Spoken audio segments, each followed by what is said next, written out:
Saudara, apa yang dibawa Tuhan Yesus bukanlah sesuatu agama yang lebih baik, tetapi dia membawa sesuatu yang baru. Injil bukanlah sekedar sebuah agama yang lebih baik. Injil adalah membawa sebuah kuasa anugerah sorgawi yang tidak pernah bisa dilakukan oleh hukum Taurat. Yohanes 1 ayat 17, silakan ditayangkan. Sebab hukum Taurat diberikan oleh Musa, tetapi kasih karunia dan kebenaran datang oleh Yesus Kristus. Tuhan memindahkan persoalan dosa, persoalan manusia dari regulation hukum Taurat kepada satu pribadi adalah dirinya sendiri. Oleh sebab itu, ada satu kata pepatah mengatakan, kekristenan tanpa kehadiran Yesus adalah sebuah kegilaan. Anda baru mengenal Injil ketika Anda mengalami kehadirannya. Sebab kasih karunia dan kebenaran, kita lihat dalam ayat 14, bukan dua box yang dia bawa, melainkan kasih karunia itu ada di dalam dirinya. Kita melihat kemuliaan.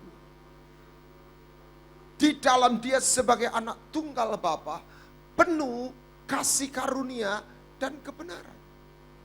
Ayat 16, dan dikatakan oleh karena kepenuhannya maka kita semua mengalami menerima kasih karunia demi kasih karunia.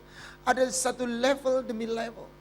Jangan berhenti di satu level kasih karunia. Masih ada kasih karunia yang lebih tinggi. Amin. From grace to grace. From faith to faith. From light to light. From strength to strength. Dan akhirnya 2 Korintus 3:18. From glory to glory. Dari kemuliaan kepada kemuliaan. Nah, yang menarik di sini dikatakan dia membawa dua pilar anugerah, kasih karunia dan kebenaran. Kata dan artinya kasih karunia itu tidak sama dengan kebenaran. Anda setuju dengan saya? Sebab dan Tuhan tidak berkata kasih karunia atau kebenaran. Kasih karunia dan kebenaran. Kasih karunia itu bukan kebenaran. Artinya kasih karunia itu tidak sama dengan kebenaran. Mungkin Anda terkejut. Kasih karunia itu bukan musuhnya kebenaran. Kasih karunia itu pasangannya kebenaran. Apa yang tidak pernah diberitakan oleh agama lain, itu adalah kasih karunia. Karena kasih karunia tidak pernah bisa diberikan oleh sebuah peraturan. Kasih karunia itu hanya bisa diberikan oleh satu pribadi. Kalau Anda bekerja dalam satu perusahaan dan ada hak cuti 12 hari. Dan Anda dengan berjalannya waktu sebelum akhir tahun, Anda sudah mengambil 12 hari tersebut. Tetapi oleh sebuah keadaan atau peristiwa, Anda membutuhkan 3 hari lagi. Cuti Anda sudah habis. Anda datang kepada kepala HRD atau kepegawaian. Anda berkata, Pak, aku mau izin cuti. Sebab ada family atau keluarga yang sakit, aku harus mengunjungi. Maka ke kepala HRD, dia buka file Anda. Mungkin sudah pakai komputer. Dia akan menjawab, sorry, jatah cutimu udah habis. Sebab Anda sudah mengambil 12 hari. Oke. Tolonglah Pak, ini sangat penting. Enggak bisa. Peraturan katakan kau hanya berhak cuti 12 hari. Tapi saya butuh 3 hari.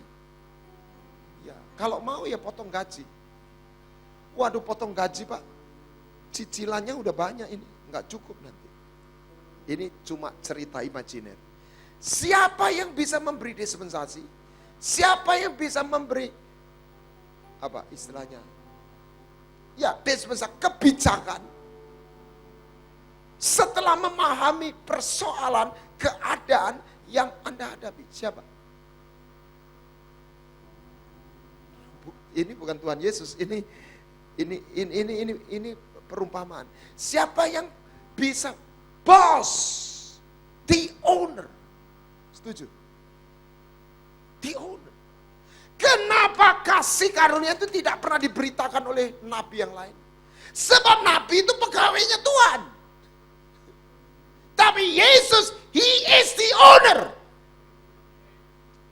Beri kemuliaan.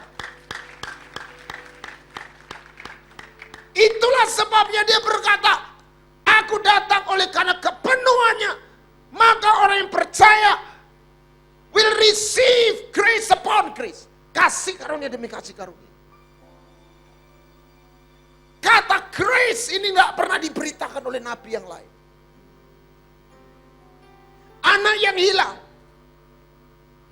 Siapa yang hilang? Yang bungsu atau yang sulung? Bungsu, bukan.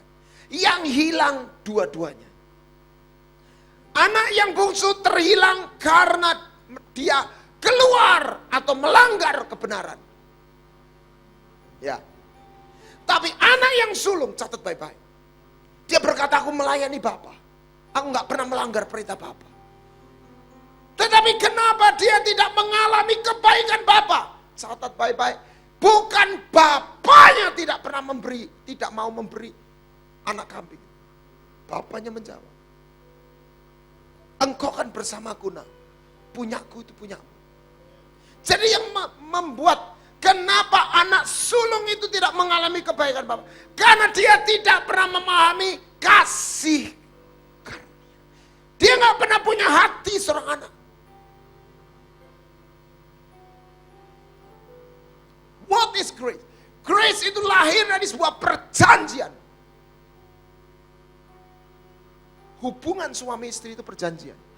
Hubungan ayah atau ibu kepada anak itu hubungan perjanjian. Apa akibatnya? Anak Anda tidak harus berjasa untuk menerima sesuatu dari Anda. Amin. That's grace. Kalau pegawai, Anda harus bekerja untuk menerima gaji. Betul? Tapi anak, dia menerima sesuatu bukan karena dia berjasa. Lalu kenapa? Karena dia anak. Nah, Tuhan memberi perumpamaan seorang bos kebun anggur, ya, yang mencari butuh pekerja. Dan dia sudah punya pekerja yang mulai bekerja jam 8. Lalu dia melihat satu kekurangan tenaga kerja, dia jalan dan mencari orang yang nganggur. Orang yang gak punya kerjaan. Catat baik-baik. Engkau mau kerja sama saya? Satu hari upah minimum berapa? Katakan 50.000. Bos berkata, oke, you mau kerja sama saya? Satu hari aku bayar 100.000. Siap bos. Orang gak punya kerja. Upahnya 100.000. Berarti di atas upah minimum. Siap. Jam 9 sampai jam 6. Jam 12 siang dia temui lagi seorang yang lain. Kau mau kerja sama saya? Satu hari aku bayar 100.000. Siap bos. Jam 3 sore, betul? Anda pernah tahu cerita itu? Yang terakhir jam berapa? Jam 5. Jadi jam 5 sampai jam 6 kerja berapa jam? Cuma 1 jam. Yang jam 8 sampai jam 6 kerja berapa jam? 10 jam. Yang jam 9 jam. Oke. Semuanya kerja happy sampai kepada mereka menerima bayaran. Yang kerja jam 8, jam 9, jam 12, mungkin jam 3, komplain. Pak, Anda itu ngerjain kita. Anda itu nipu kita. Bosnya berkata, loh, nipu yang gimana? Anda tidak adil. Tidak adilnya gimana? Tidak benar. Tidak benernya gimana? Masa saya cuma kasih 100.000 aja? Loh kenapa? Emangnya 100.000 itu bayaran kurang? Lebih dari cukup, betul? Hakmu. Salahnya di mana? Dan kita sudah sepakat. Salahnya di mana? Salah saya apa? Tidak bisa jawab.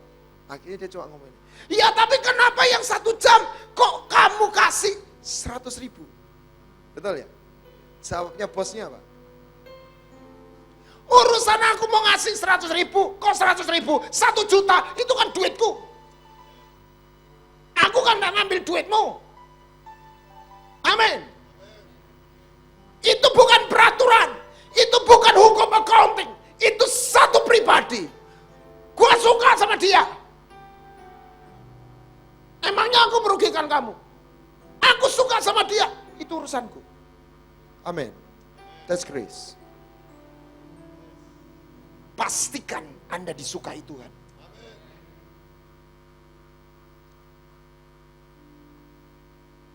Pastikan Anda disukai Tuhan. Sorry.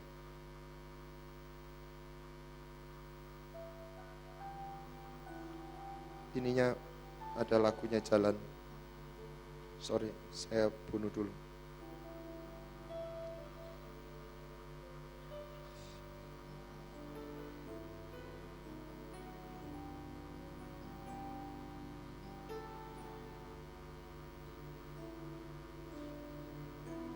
Grace, kasih karunia, banyak tidak dipahami oleh oleh orang. Orang hanya bicara kebenaran penuh huruf. Nah, selalu kasih karunia itu di depan.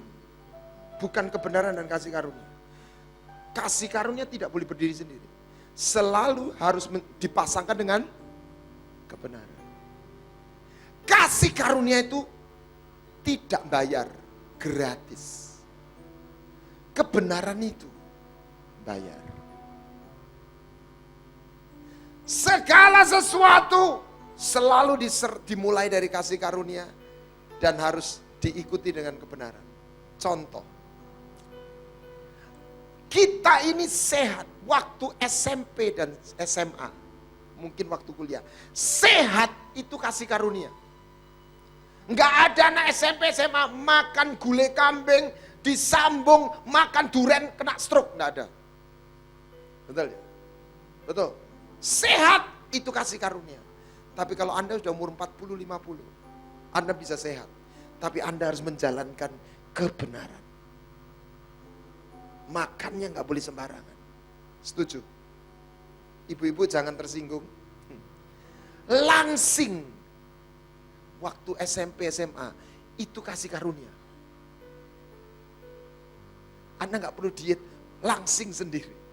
Amin. Amin. Aminnya kok ragu-ragu begitu. Waktu Anda sudah punya anak 3, 2, dan sudah umur 40-50, Anda bisa langsing. Bisa. Tapi Anda harus menjalani kebenaran. Setuju? Siapa yang ibu-ibu yang sudah menikah, angkat tangan.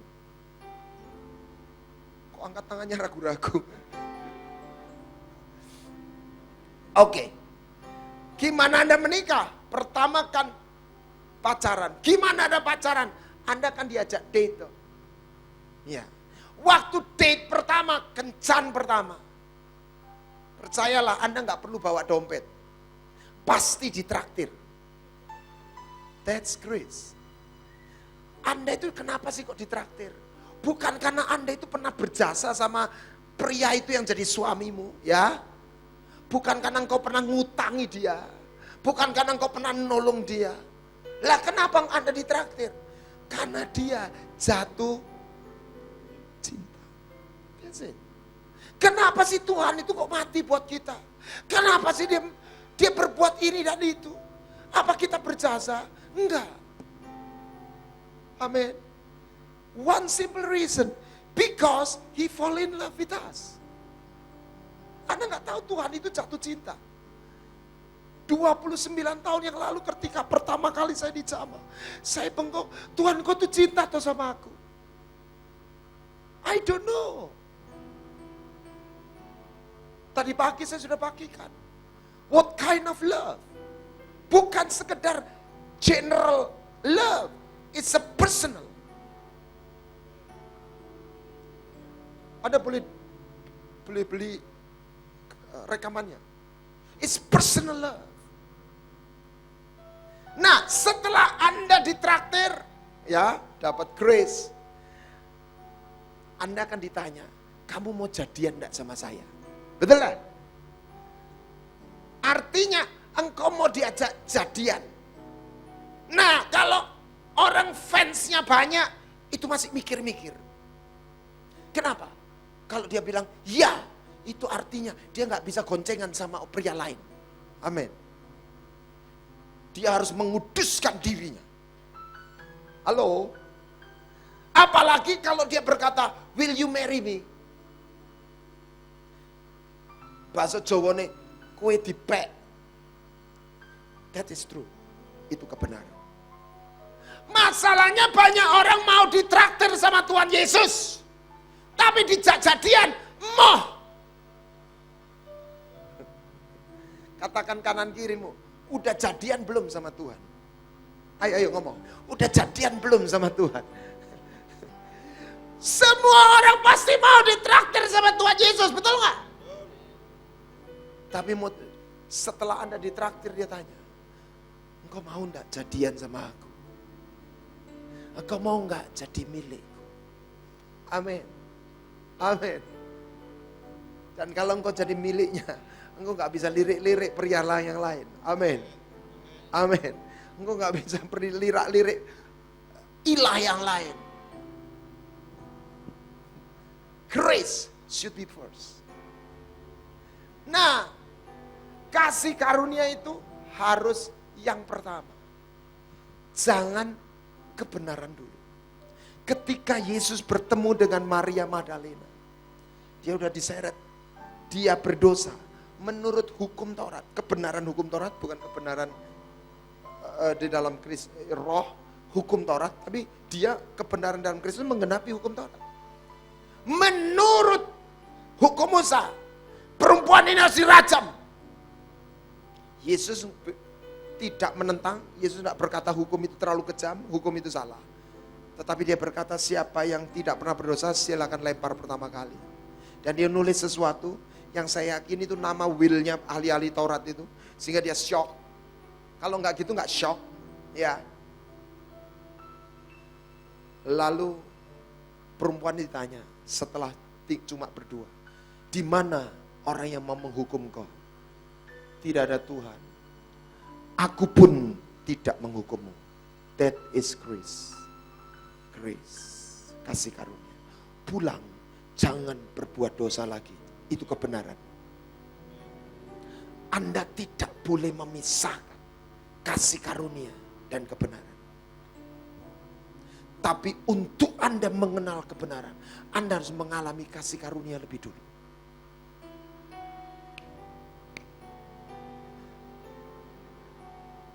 Ada tertulis, kasihlah Tuhan Allahmu dengan segenap hatimu, kekuatanmu, akal budimu, dan jiwamu. Betul? Itu perintah, itu kebenaran. Tapi Anda dan saya nggak bisa mengasihi Tuhan sebelum Anda mengalami ini. Bukan kita yang mengasihi Tuhan, tapi Tuhan yang mengasihi lebih dulu. Sebagian orang terjebak berusaha mengasihi Tuhan lebih dulu. Anda tidak bisa mengasihi dia sampai Anda mengalami, Anda dikasih. Apa yang harus kita lakukan? Jangan berusaha mencintai Tuhan. Yang Anda dan saya bisa lakukan, izinkan dia mengasihimu. Buka hatimu, izinkan dia memilikimu. Dari sana Anda diberi kekuatan, grace untuk mengasihi dia. Emangnya saya ini orang baik tiba-tiba melayani Tuhan? Emangnya kita ini terlalu baik, manusia hebat, kudus, tiba-tiba mengasihi Tuhan? No! Kok kita 12 rasul, dia mengikut Tuhan bukan karena dia mengasihi Yesus awalnya. Mereka semua punya agenda. Yudas kepingin jadi menteri keuangan, betul ya? Petrus, Yohanes, Yakobus, ibunya minta jadi menteri luar negeri dan dalam negeri, betul ya? Betul. Petrus marah, ngaco lu, itu jatah gua. Tapi setelah Yesus mati, bangkit. Mereka melihat cintanya Tuhan. Mereka mau mati untuk Tuhannya. Amin. Awalnya enggak ada manusia mengasihi Tuhan tiba-tiba.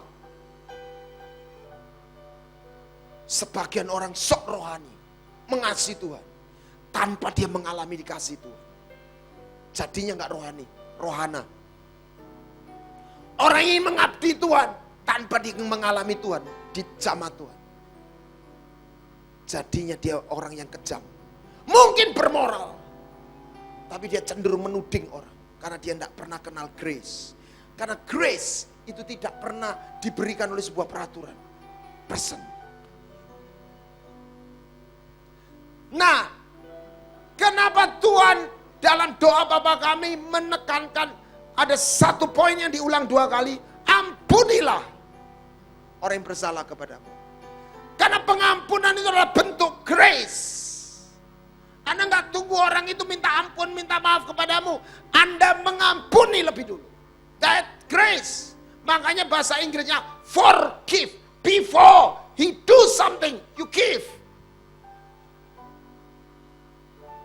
Kenapa Tuhan setelah doa itu ditutup, diselesaikan, Tuhan berkata, siapa yang tidak mengampuni dosa orang lain, dosanya nggak diampuni. Siapa yang mengampuni dosa orang lain, dosanya diampuni. Seolah-olah Tuhan itu mau mengulang 2 kali. Karena untuk masuk kerajaan surga, itu by grace. Amin. Amin. Bukan Anda diberi kebenaran melalui grace, kasih karunia. Sehingga kita wajib memberikan apa? Grace. Kasih karunia kepada siapa? Orang lain. Selalu saya berkata, Tuhan aku ini orang utang. Saya selalu berkata, saya hanyalah orang yang berhutang kepada Tuhan. Teman saya kalau bergurau, utang kita ini gede. Lisinya aja kita nggak bisa bayar. Bunganya aja kita nggak bisa bayar. Dan dia bebaskan utang kita. Itulah grace. Dan Tuhan berkata, berikan kasih karunia juga kepada sesamamu. Amin. Amin. Saya ingin tunjukkan hubungan suami dengan istri, ayah ibu dengan anak, teman sekerja. Kita harus memberikan grace di depan sebelum kebenaran. Kasih karunia harus di depan. Saya berikan contoh. Ada 2 orang yang jatuh cinta. Ini cuma cerita imajiner, tapi menggambarkan apa itu kasih karunia dan kebenaran. Si gadis, si wanitanya, dia seorang noni, anak orang berada, nggak pernah kemana-mana, pokoknya jalannya ketemunya kota, mall, naik pesawat gitu ya. Pokoknya taunya mall gitu ya. Diantar sekolah ke mall dan sebagainya. Ketemu dengan seorang pemuda yang suka adventures, suka naik gunung, hiking, pecinta alam. Lewat hutan, arum jeram, naik gunung. Ya. Mereka bertemu dan mereka jatuh cinta. Mereka berpacaran dan menikah. Dan si pemuda mengusulkan, ayo kita bulan madu di hutan yuk. Karena si istri atau si gadis ini yang sudah jadi istrinya, cinta sama suaminya. Iya kok, aku mau. Kita bulan madu di hutan. Akhirnya mereka bulan madu di hutan. Pasang tenda, ya, dan pakai strongking, karena nggak ada listrik. Waktu sore hari mereka sedang bermesraan. Tiba-tiba ada suara aneh di telinga si istri ini, si gadis ini yang sekarang sudah jadi istri. Istri seorang pemuda. Suaranya begini, kok.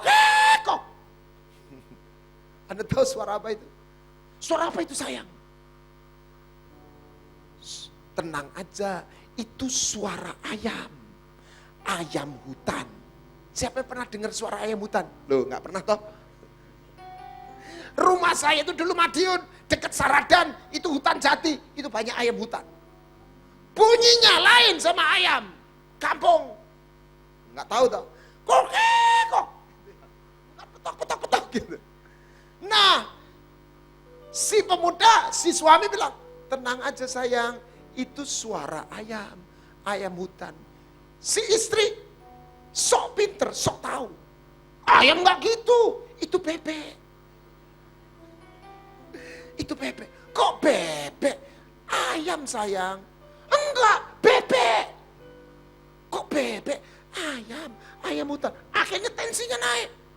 Ayam, bebek, ayam, bebek. Si pemudi yang nggak pernah dikasari, nggak pernah begitu, untuk pertama kali mereka tensinya naik. Lama-lama mulai nangis. Jahat kamu. Wong bebek kok kamu ngotot ayam. Nah, pemudanya sadar. Orang Jawa bilang, sing waras ngalah. Dia bilang gini, ya sudah, bebek, kalau menurut kamu bebek, terserah, bebek yo bebek, sing penting bulan madu. Betul gak? Nah, lah wong yang bener ayam atau bebek? Ayam. Lah kan gak bener Pak? Bukan begitu. Ya sudah, kalau kamu anggap ayam, ya sudah, bebek, ya bebek. Ya. Tapi kalau pemuda ini ngomong gini, suami bilang, tak kasih tahu ya sekali lagi, kamu tuh ngotot aja. Wong ayam yo kok bebek terus, tak kasih tahu sekali lagi. Ayam goblok. Apa yang terjadi? Langsung ringkesi koper, buyar. Lah, tapi yang dia omong benar atau salah? Benar. Kebenaran tanpa kasih karunia membunuh. Lah masa tapi wong ayam dia omong bebek Pak? Bukan, gini. Ngomongnya mesti gini. Bebek ya bebek. Oke, kita tutup dulu, kita tunda. Sing penting bulan madu. Lah terus kapan bereskannya? Kalau pulang Surabaya, buka no YouTube ayam hutan. Suruh ngrungokno suarane ayam hutan. Ini lo ayam hutan. Amin. Tapi di depan jangan kebenaran dulu. Kasih karunia. Amin. Suami istri ngomong satu sama lain. Mulai sekarang kita kalau ngomong kasih karunia dulu ya. Jangan kebenarannya dulu. Tapi jangan cuma kasih karunia. Salah nggak dibenarkan. Dia harus diikuti dengan kebenaran. Anda mau ngambil kartu kredit, selalu ada kasih karunia. Tahun pertama bebas iuran. Nah, that's grace. That's grace. The grace period. Saya udah selalu ditawarin, gak apa-apa Pak, gak usah bayar. Loh, gak bayar? Iya, tahun pertama Pak. Grace. Anda harus kenal grace. Musa, Keluaran 33 ayat 13. Waktu dia ketemu Tuhan, dia minta apa? Kasih karunia. Coba, Keluaran 33 ayat 13. Dia nggak minta yang lain, minta grace. Keluaran 33. Maka sekarang jika aku kiranya mendapat apa? Kasih karunia. Waktu Yakub bergulat dengan malaikat, apa yang dia minta? Blessing, kasih karunia. Apa yang Anda dan saya bisa mintakan untuk anak Anda? Grace. Kasih karunia. Haleluya. Kasih karunia. Kenapa Salomo dicintai Tuhan? Karena ayahnya berdoa. Karena ayahnya tobat. Kenapa Musa dikatakan dia elok di mata Tuhan? Bahasa Inggris well pleasing. Belum pelayanan, bayi. Cuma bisa oe-oe. But God love him. Grace. Dan melalui Yesus Anda mendapat grace. Terus kembali.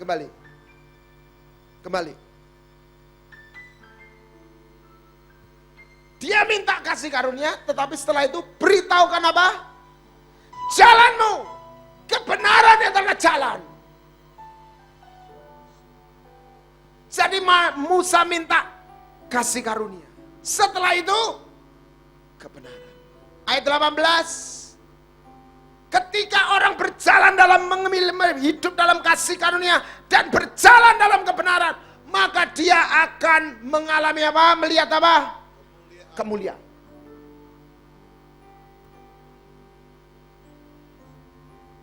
Nah, kasih karunia itu tidak sama dengan kebenaran. Kasih karunia itu membuat ayat 14, ayat 14. 14, ayat 14. Ayat 16.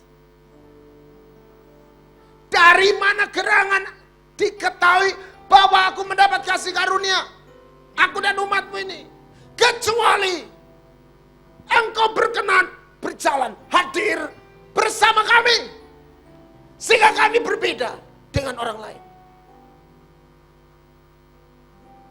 Apa tandanya orang itu mendapat kasih karunia? He walk with God. Dia bukan beragama, sekedar beragama. They walk with God. No, berjalan bersama Tuhan. Anda melalui Yesus, seharusnya kita mendapat kasih karunia. Artinya Anda bukan cuma percaya Tuhan, Tuhan itu hadir berjalan bersama. Artinya apa? Tuhan menyertaimu. God be with you. Ketika Anda mengalami Tuhan beserta, itu bukan sekedar sebuah doktrin, itu real.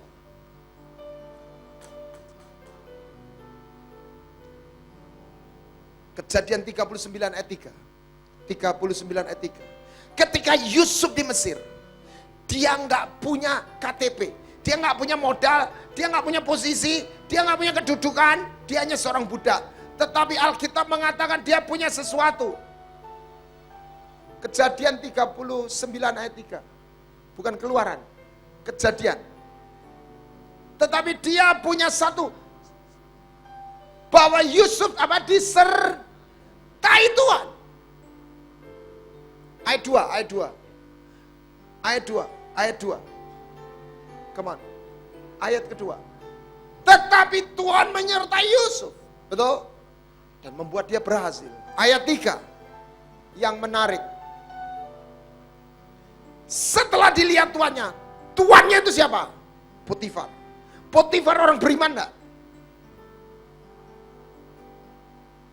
Jadi kalau melihat pakai iman atau pakai mata? Artinya apa? Penyertaan Tuhan kepada Yusuf itu abstrak atau real? Real. Dengarkan baik-baik. When you are blessed, people can see. Ketika engkau diberkati, orang bisa melihat. Saya berkata sama gembala Anda, Pak, tabutnya ada di sini. Your church will grow. Bukan karena gedungnya, bukan karena apa. Jaga, pelihara, artinya hormati hadirat Tuhan. Potifar bukan orang beriman, setuju? Tapi dia bisa melihat. God be with you. No. Dia nggak bisa bilang God be with you karena dia nggak kenal Tuhan, betul? Oke. Lah terus ngomong apa? Saya seumpama kalau Potifar itu orang Chinese, totok. Dan tinggal di Indonesia. Dia punya pegawai namanya Yusuf. Dia itu ngomong gini. Hanya, lihat lu banyak hoki ya. Lu jaga toko we, biar toko we ikut laris. Sebab gue lihat lu tuh hokinya banyak. Apa yang kamu pegang jadi cuan kok. Amin. Jadi buat orang Chinese, kata kasih karunia itu ada padanannya. Apa? Hoki. Simple. Hoki. Keberuntungan.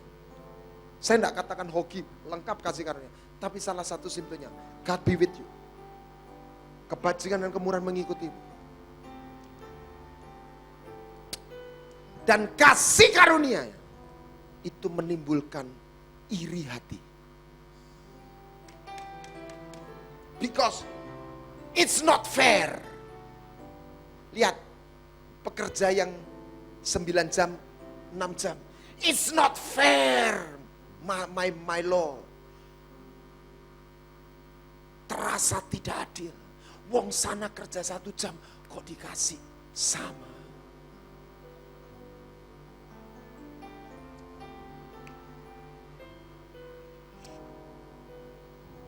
Ada seorang ibu yang konseling sama saya. Pak, saya di persekutuan doa ada orang yang terus mencerca, nyindir, musuhi saya. Padahal saya itu loh tidak ada urusan sama dia. Apa sih Pak? Kok dia itu jahat sama saya? Kok rasanya itu ngejar saya terus? Saya jawab begini, ibu bersyukurlah. Sebab ibu itu mendapat kasih karunia. Makanya dia itu marry sama ibu. Nangkep. Mana ada sih, ada orang iri sama orang udah mati, mau mati, bangkrut, melarat. Gua kepingin jadi dia. Ada? Enggak ada. Kasih karunia itu menimbulkan iri hati. Misalnya, orang bisa mencerca deh, ayune gak sepiro, tapi kok ngerejekeni. Lah itu kasih karunia. Amin. Amin. Kok enggak ada amin sih? Pinternya gak sepiro, tapi bisnisnya kok bisa berhasil ya? Amin. Dan sebagainya. Jadi, kalau ada orang yang tidak pernah diireni orang, jangan-jangan dia belum mendapat. Tanya kanan kiri, kamu sudah dapat kasih karunia atau belum? Jadi kalau Anda diireni orang, jangan heran, jangan kaget. Artinya ada orang melihat there is a grace. Amin. Amin. Kasih karunia itu menimbulkan iri hati.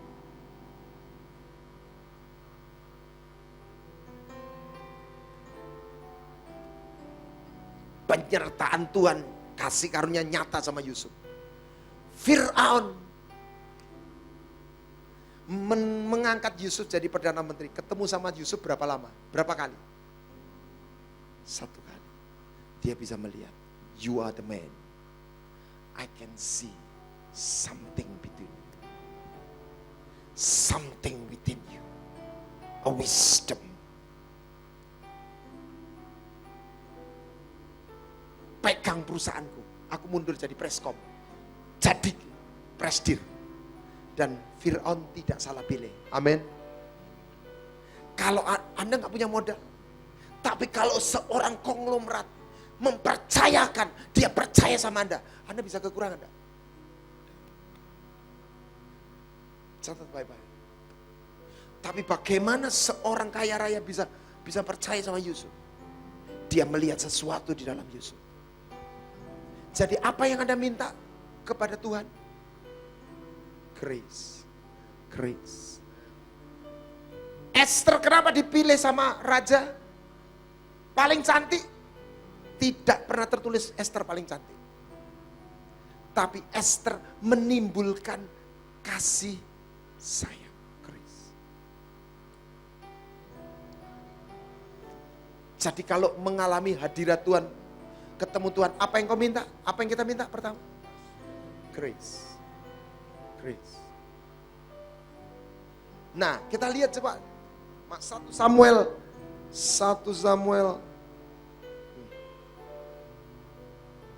Oh my God. 1 Samuel 18 ayat 10 dan 11.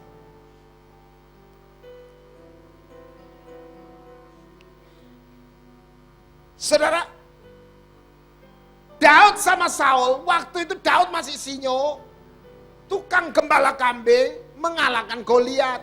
Ya. Jadi komandan kompi. Ya, kayak mana Daud sama Saul? Kayak Saul. Posisinya tinggi mana Daud sama Saul? Saul. Tapi Saul iri sama Daud. Catat baik-baik. Orang itu tidak bisa iri sama seseorang yang lain untuk sesuatu yang dia punya dia tidak punya. Nah, yang dia punya orang itu nggak punya. Misalnya gini, orang kaya dia tidak bisa iri sama orang yang biasa soal uang, dia nggak bisa iri.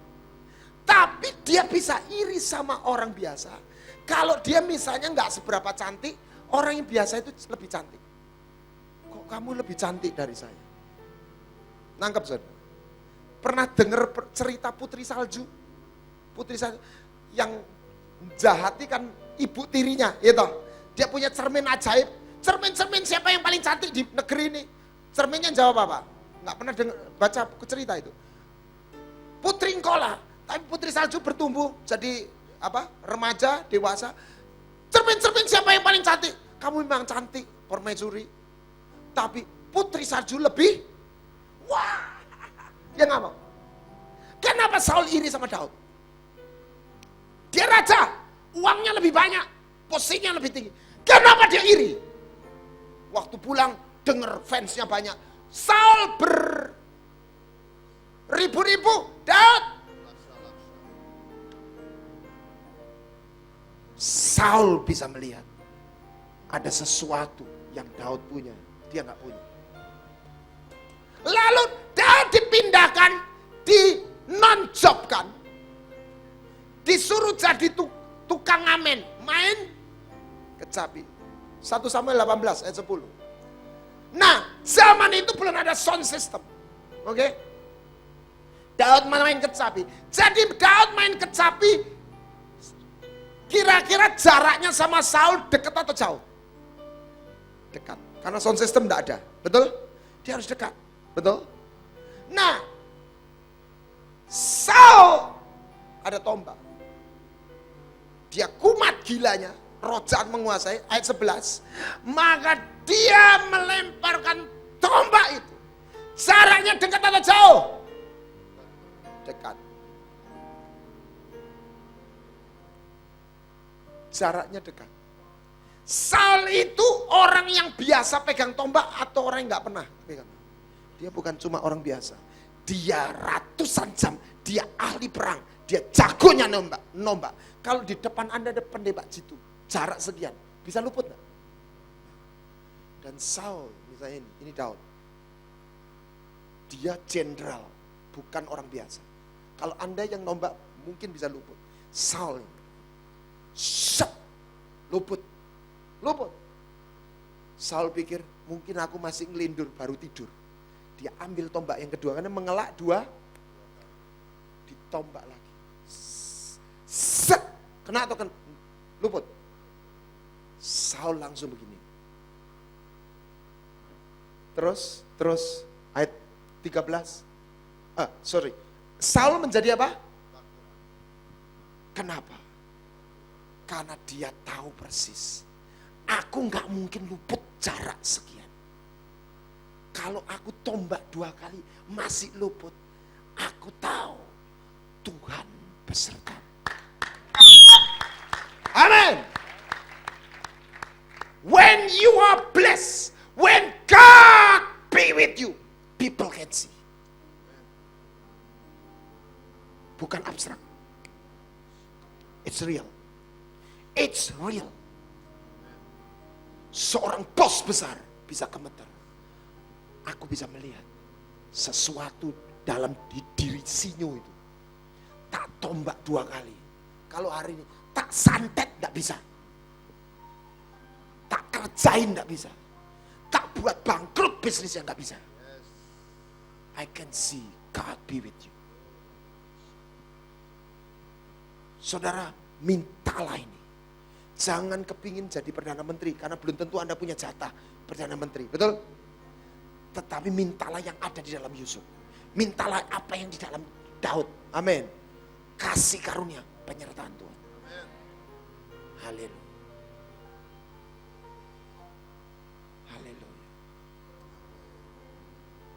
Saya nggak akan perpanjang.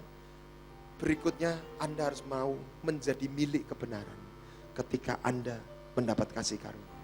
Kebenaran itu bayar, ada harganya, Belilah kebenaran, jangan menjualnya.